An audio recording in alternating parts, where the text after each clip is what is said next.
காதலின் அவஸ்தை எதிரிக்கும் வேண்டாம், நரக சுகம் அல்லவா.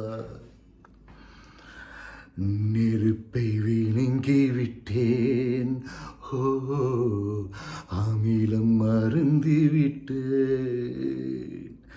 தீயாய் நெஞ்சில் நீ நுழைந்தாய், மருந்தை ஏனடி தர மறந்தாய்.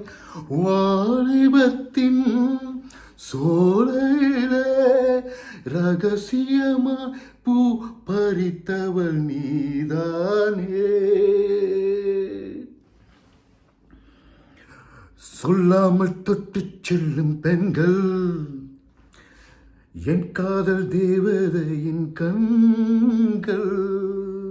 நெஞ்சத்தை தொட்டு செல்லும் மின்னல் கண்ணோரம் இன்னும் அவள் காதல்.